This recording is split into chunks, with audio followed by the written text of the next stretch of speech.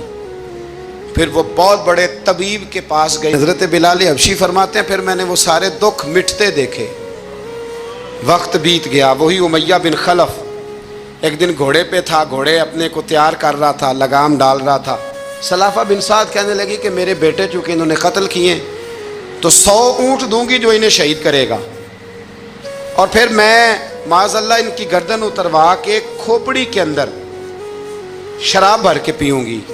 تلوار نکال لی، نیزے نکال لیے، لڑنے لگے۔ اب اکیلا آدمی اور سامنے درجنوں بیسیوں لڑنے والے، سب کا رخ جب انہی کی طرف ہوا تو حضرت عاصم بن ثابت بن قیس رضی اللہ تعالیٰ عنہ سمجھنے لگے اب شہید ہو جاؤں گا، تو آپ نے ایک دعا مانگی۔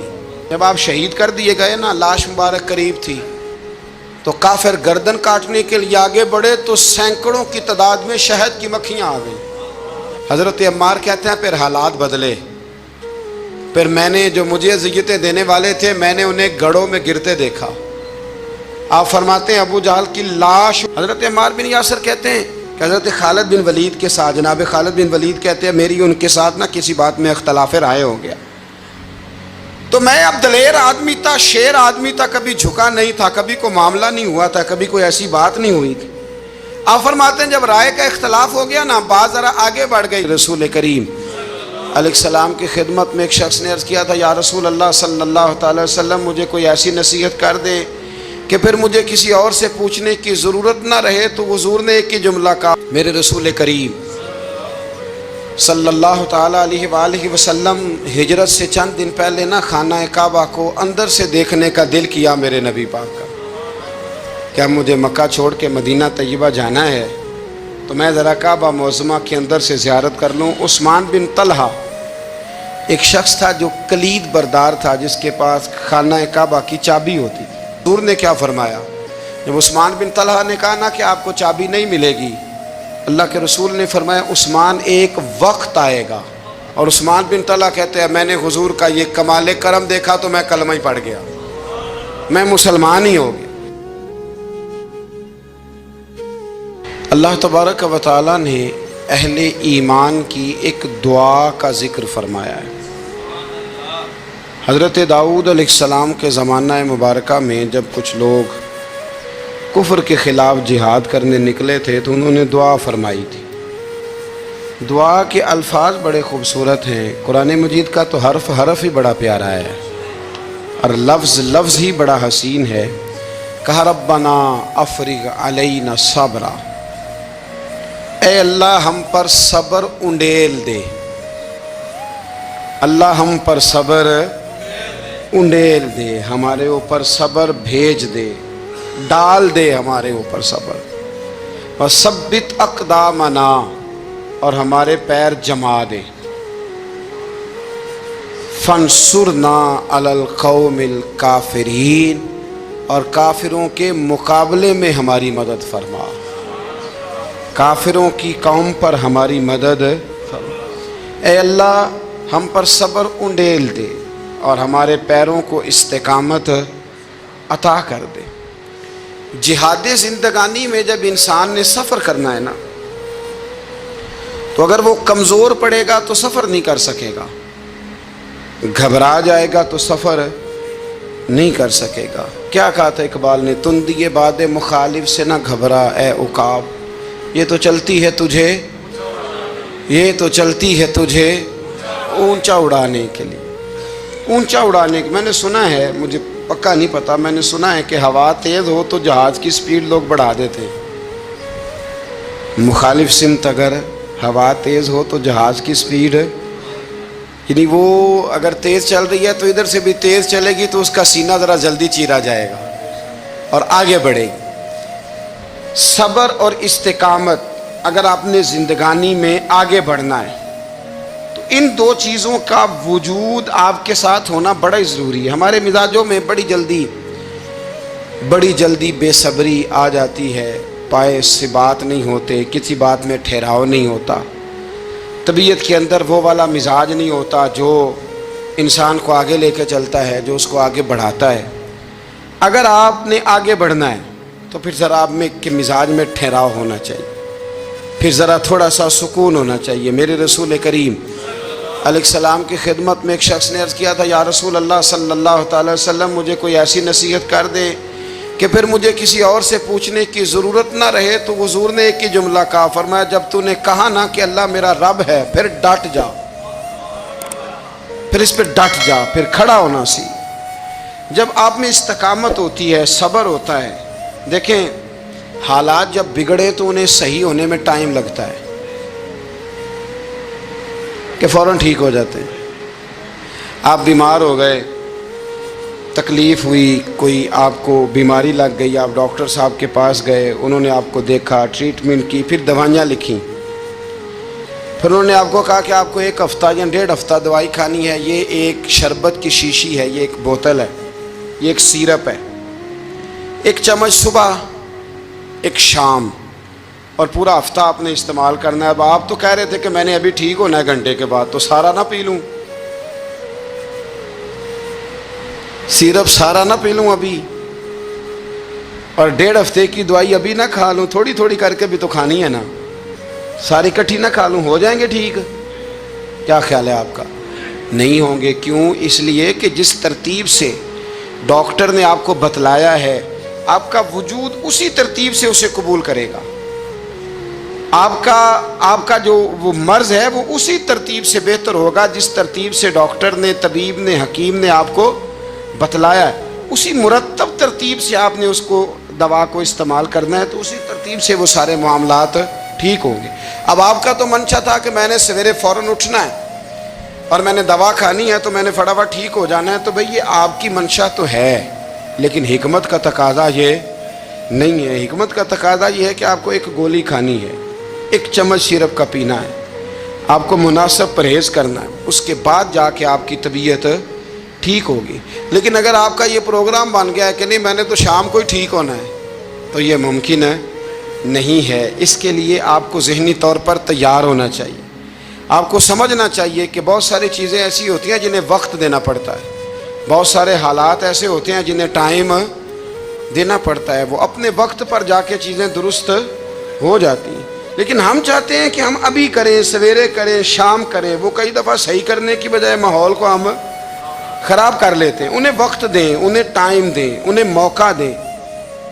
میرے رسول کریم صلی اللہ تعالیٰ علیہ وآلہ وسلم ہجرت سے چند دن پہلے نا خانہ کعبہ کو اندر سے دیکھنے کا دل کیا میرے نبی پاک کا، کیا مجھے مکہ چھوڑ کے مدینہ طیبہ جانا ہے تو میں ذرا کعبہ معظمہ کے اندر سے زیارت کر لوں۔ عثمان بن طلحہ ایک شخص تھا جو کلید بردار تھا، جس کے پاس خانہ کعبہ کی چابی ہوتی تھی۔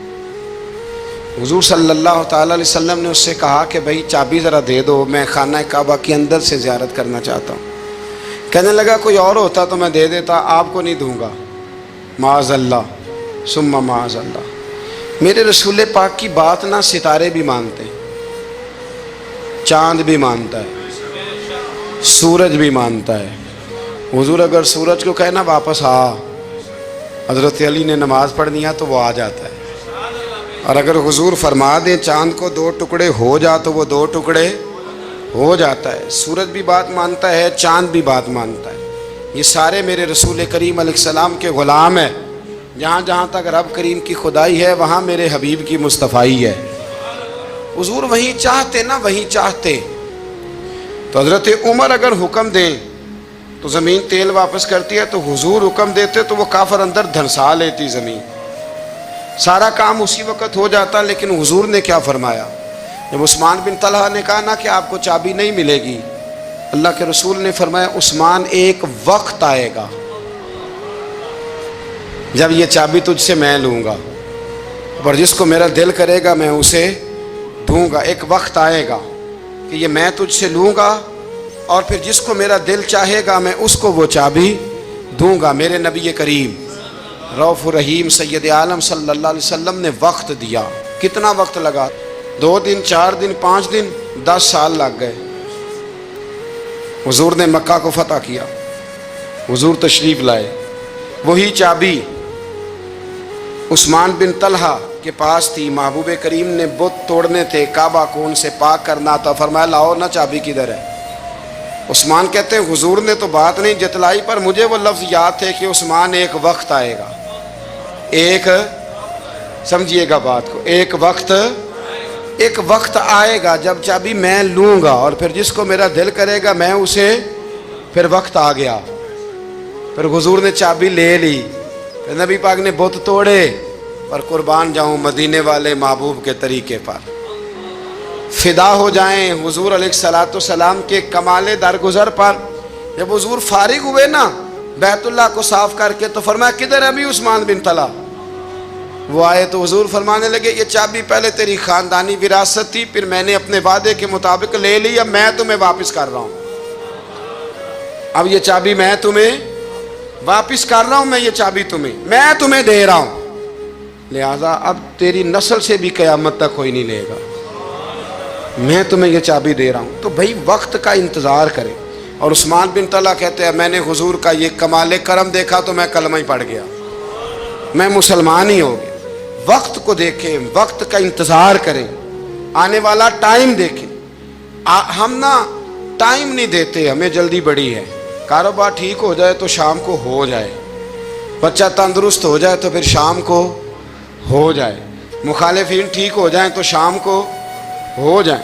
ہمارے سارے کام شام سے پہلے, بلکہ جو ولی بننا چاہتا ہے وہ بھی کہتا ہے 1.25 گھنٹے میں بنا دو, لیٹ نہ کرو. کیونکہ بہت سارے تو کہتے ہیں یہ ایک نظر کریں.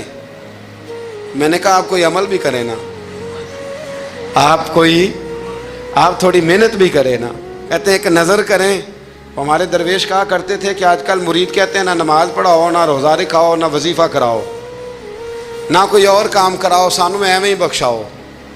تو بھئی اللہ نے خود 5 نمازیں فرض کی ہیں, رمضان کے روزے فرض کیے ہیں, زکوٰۃ فرض.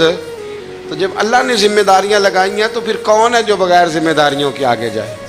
تو اپنی زندگی میں چیزوں کو سمجھیں, غور کریں. وقت آپ کو دینا ہے, اور جب آپ وقت دیتے ہیں تو بہت سارے معاملات ٹھیک ہو جاتے ہیں. حضرت عمار بن یاسر بڑا شروع میں کلمہ پڑھا. ان لوگوں نے بڑی تکلیفیں اٹھائیں جنہوں نے آغاز اسلام میں کلمہ پڑھا. حالات اور طرح کے اذیت, میرے حضور کو بڑی اذیتیں دی جاتی تھیں. ابو لہب, عقبہ بن ابی معیط, یہ حضور کے 2 ہمسائے تھے. کچھ نفسیاتی تکلیفیں لوگ دیتے ہیں, ذہنی طور پر پریشان کرتے ہیں. مزاج ہوتا ہے. وہ دونوں کیا کرتے تھے, وہ سارا اپنے گھر کا کوڑا کرکٹ لا کے حضور کے دروازے پر پھینک جاتے. تو نبی کریم صلی اللہ تعالی وسلم فرماتے تھے کیا خوبصورت حق ہمسائیگی ادا کرتے ہو, کیا اچھا تم حق ہمسائیگی. اور دونوں طرف کے ہمسائے تکلیف دیتے, اذیت دیتے, حضور کو پریشان کرتے. حضرت عبداللہ ابن مبارک رحمۃ اللہ علیہ کا ہمسایہ بھی اسی طرح کرتا تھا. وہ اپنے گھر کا سارا گند کچرا اٹھا کے آپ کے گھر میں پھینک دیتا.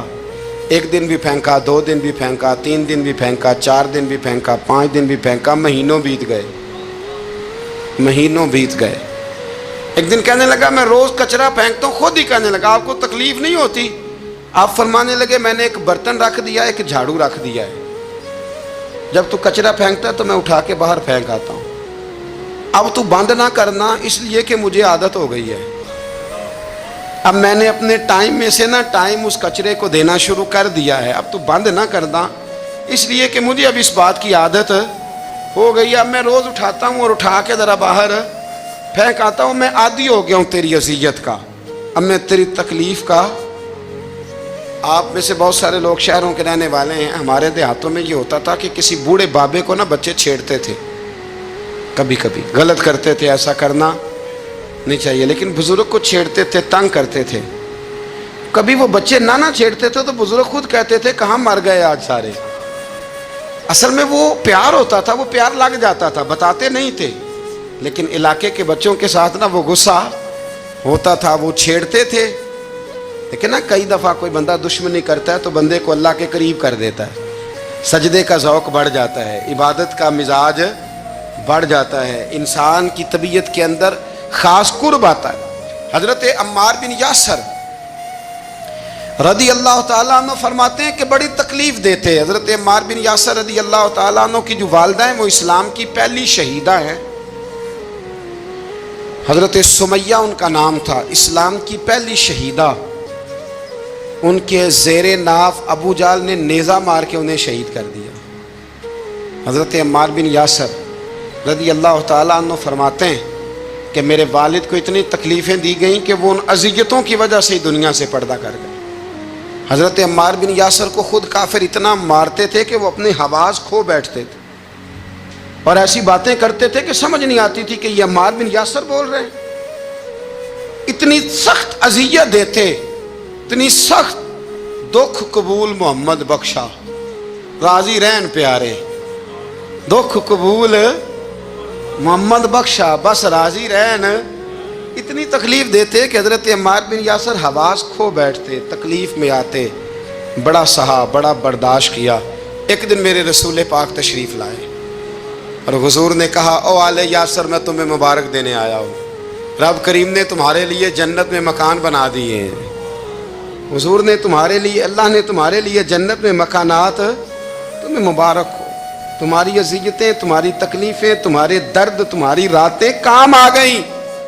مالک نے تمہارے لیے مکانات بنا دیے ہیں، حالات ٹھیک کر دیے ہیں، طبیعتوں میں بہتری آ گئی ہے. میرے محبوب کریم رؤوف الرحیم سید عالم نور مجسم شفیع معظم آقا دو عالم صلی اللہ تعالیٰ علیہ وسلم نے انہیں خوشخبری سنا دی. حضرت عمار کہتے ہیں پھر حالات بدلے. پھر میں نے جو مجھے اذیتیں دینے والے تھے میں نے انہیں گڑھوں میں گرتے دیکھا.